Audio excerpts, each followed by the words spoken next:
Olá pessoal, sejam bem-vindos a mais um vídeo. Hoje nós vamos estar estudando sobre as leis de Kepler e a lei da gravitação universal. Vai ser um vídeo bem simples, bem direto ao ponto.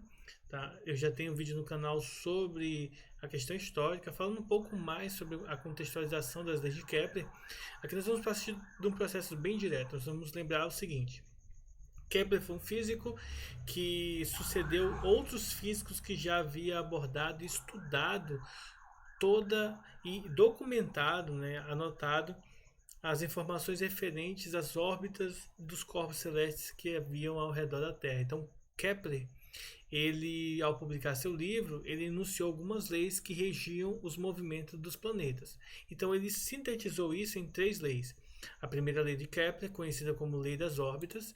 Esta lei diz para a gente que os planetas descrevem órbitas elípticas em torno do Sol que se encontra em um de seus focos. Então, ao invés das órbitas dos planetas serem círculos, acreditava-se que acreditava-se antigamente, Kepler mostrou em sua lei, ele não demonstrou, mas ele mostrou, né, enunciou na sua lei que os planetas descrevem órbitas elípticas em torno do Sol e que o Sol se encontra num dos focos da elipse, tá? Lembrando que a elipse é uma circunferência achatada em um dos pontos, criando esse formato oval. A segunda lei de Kepler, conhecida como lei das áreas, diz que o segmento imaginário que une o Sol a um planeta descreve áreas iguais em tempos iguais, tá? Então a área nesse período aqui é igual à área desse período, lembrando que se esse tempo for igual a esse tempo aqui, é o tempo que o planeta demora para fazer esse comprimento aqui, então essas áreas imaginárias serão iguais, tá? Aqui temos duas observações importantes, tá? Em relação à Terra e Sol, o ponto mais próximo do Sol, em que a Terra se encontra do Sol, é chamado de periélio, e o afélio é o ponto em que a Terra está mais afastado. Uma outra observação importante aqui é que o planeta é mais veloz no periélio, ou seja, quando o planeta está mais próximo do Sol, ele vai ser mais veloz, vai ganhar mais velocidade, e quanto mais longe do Sol, mais lento. Tá bom? E aí, por fim, a terceira lei de Kepler, conhecida como lei dos períodos. A lei dos períodos diz pra gente, é uma relação matemática que diz o seguinte: o quadrado do período de revolução de cada planeta, entenda-se por período o tempo que o planeta leva para dar uma volta completa em torno do Sol, tá? Então, o quadrado do período de revolução de cada planeta em torno do Sol é proporcional ao cubo do raio medido da respectiva órbita. Em outras palavras, período ao quadrado dividido pelo raio ao cubo é igual a K, onde o R, tá, gente, é P mais A dividido por 2. Então, o R, o raio, vai ser a distância maior mais a distância menor dividido por 2. A distância do afélio mais a distância do periélio dividido por 2. Lembrando que, apesar de nós mostrarmos elipses aqui, as órbitas dos planetas, elas têm uma excentricidade muito pequena, muito grande, muito próxima de 1. E, portanto, ela é quase um círculo, tá? Excentricidade é um valorzinho, uma constante que nós temos associada a elipses. Quando a gente estiver estudando geometria analítica, a gente vai ver essa parte, tá? A excentricidade é C sobre A, em que A seria o tamanho maior de distância da elipse, mas a gente não vai abordar esse aspecto aqui, porque não é nosso foco estudarmos os efeitos, né, matemáticos da elipse, e sim aplicarmos aqui as leis de Kepler nos nossos exercícios. Bom, no caso das órbitas circulares, os quadrados dos períodos são proporcionais aos cubos dos raios das órbitas, ou seja, a gente pode utilizar essa relação matemática porque para relacionar períodos de um planeta determinado, de um planeta X, com de um planeta Y. Então isso é importante porque como permanece constante, a gente pode associar aí os períodos de evolução de cada planeta, tá? E eles serão proporcionais entre si. Segundo ponto é nós estudarmos a lei da gravitação universal. Daqui a pouco a gente vai ver exemplo de ambos, tá? A lei da gravitação universal é o seguinte: Newton, ele percebendo a interação gravitacional da Terra com a Lua, por exemplo, que a Lua não se afastava, a Lua não ia embora, a Lua permanecia dando voltas ao redor da Terra, ele resolveu pesquisar sobre isso e com essa pesquisa, usando as suas leis, as 3 leis de Newton, lei da inércia, dinâmica e ação e reação, além de utilizar também as leis de Kepler, ele na verdade mostra as leis de Kepler utilizando a lei da gravitação universal, que é dada por essa formulazinha aqui, e logicamente usando as 3 leis que digamos assim, fizeram o nome de Newton, né, que seria o carro-chefe de toda a pesquisa de Newton. Então a lei da gravitação universal vai dizer o que pra gente?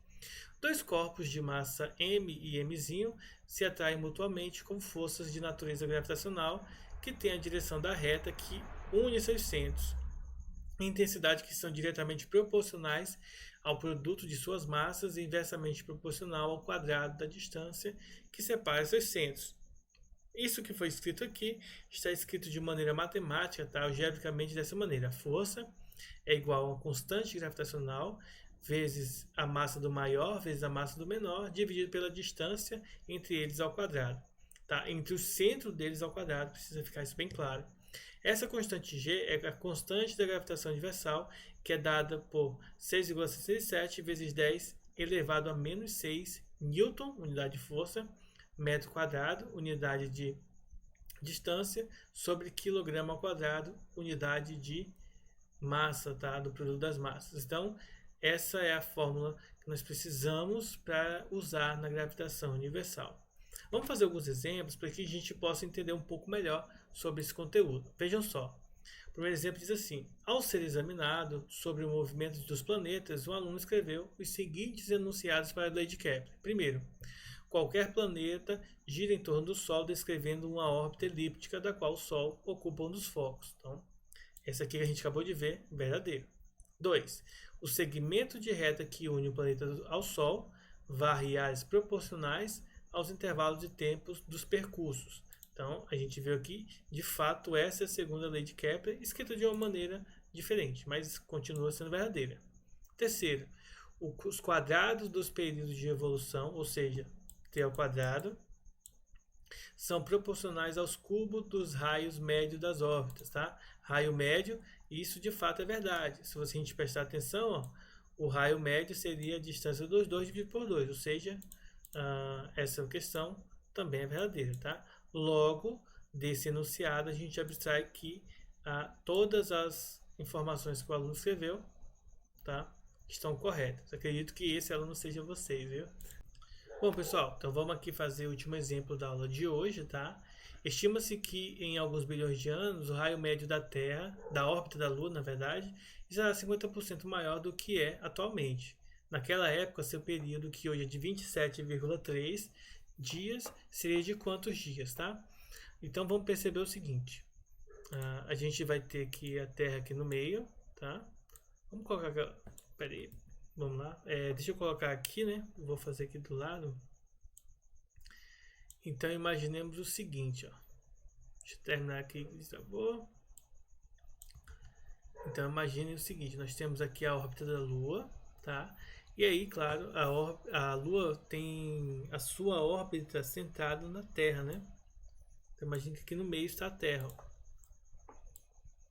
Só que perceba o seguinte: com o passar do tempo, esse raio aqui ele vai aumentar porque a Lua está se distanciando da Terra. Então acredita-se que em alguns bilhões de anos esse valorzinho aqui desse raio, tá, vai ser aumentado em 50%. Então, se a gente tem 1 e soma 50%, lembre-se que 50% em número decimal é a mesma coisa que 0,50, tá?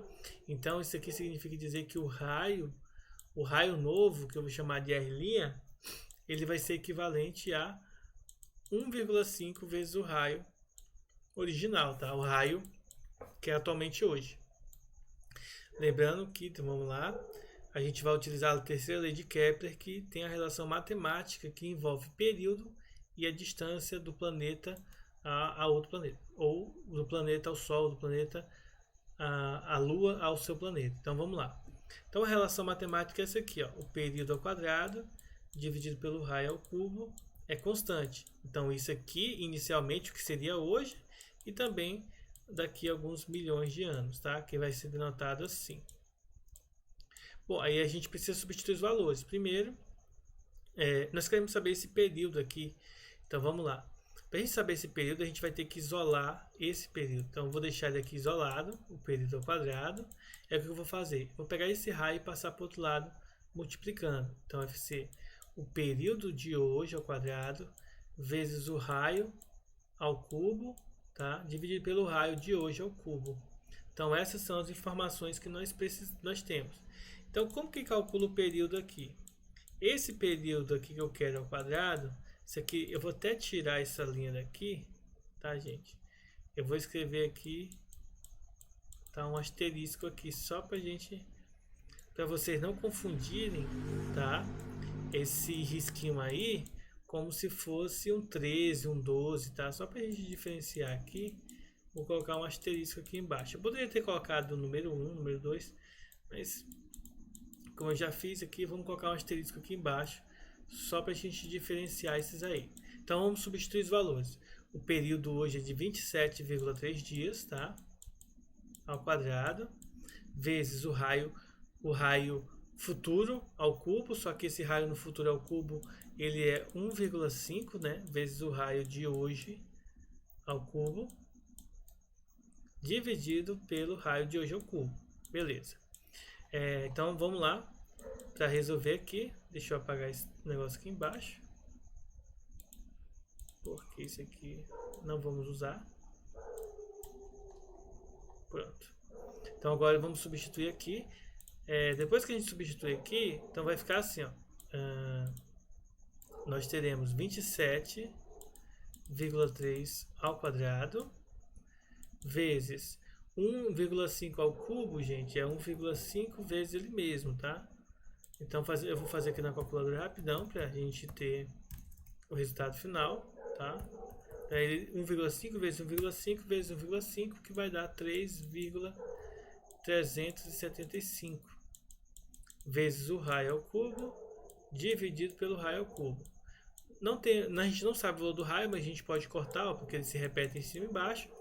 E aí é só resolver esse cálculo aí multiplicando por 27,3 ao quadrado.